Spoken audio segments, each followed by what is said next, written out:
వైఎస్ఆర్ కాంగ్రెస్ పార్టీలో టికెట్ ఇస్తానంటే వద్దని వస్తానన్నటువంటి వాళ్ళు ఎవరు తెలుగుదేశం పార్టీకి వచ్చిన వాళ్ళే. టికెట్ ఇవ్వనంటే లేదంటే తమ డిమాండ్ నెరవేర్చకపోతే వెళ్ళిన ఆయన వేమిరెడ్డి. మిగతా వాళ్ళందరూ కూడా టికెట్ ఇవ్వనంటేనే ఓ మాగుంట, ఒక లావు శ్రీకృష్ణదేవరాయలు, ఒక బాలశౌరి ఇట్లాంటి వాళ్ళందరూ కూడా ఇవ్వనంటేనే ఇటుకు వెళ్ళారు. అది తెలుగుదేశానికి ఖచ్చితంగా సంతోషం, సమరం కూడా జనసేనకి కానీ తెలుగుదేశానికి. ఇప్పుడు తెలుగుదేశం జనసేన పొత్తు తర్వాతన పొత్తులకి సంబంధించిన లెక్కలు బిగినయ్యాక ఇప్పుడు అక్కడ అసంతృప్తి జ్వాలలు ప్రారంభమైనాయి కదా. ఇంకోటి తెలుగుదేశంలో టికెట్ల మార్పులో వైసీపీ నుంచి వచ్చినటువంటి పార్థసారథి నూజివీడికి పంపిస్తే ముద్రపోయిన వచ్చి ఇటు పక్కన దిగలేదా. అలాగే ఇప్పుడు నరసాపురం సీటుకి కూడా రాబోయేటువంటి రోజుల్లో చిక్కు రాబోతుంది.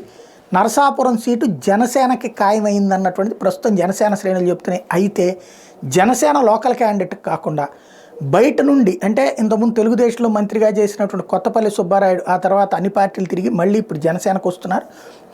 ఆయనకి సీటు ఖరారైపోయింది, ఆయన జాయిన్ అవుతారు, ఆయనకే సీటు ఖరారైపోయిందని ఓ పక్కన ఆయన శ్రేణులు సంబరాలు చేస్తున్నాయి. మరోవైపు చూస్తే టీడీపీ నుంచి కొవ్వలి నాయుడు, మాధవ నాయుడు, జనసేన ఇన్ఛార్జిగా ఉన్నటువంటి బొమ్మిడి నాయకర్, గత ఎన్నికల్లో బొమ్మిడి నాయకర్ 2వ స్థానంలో ఉన్నారు.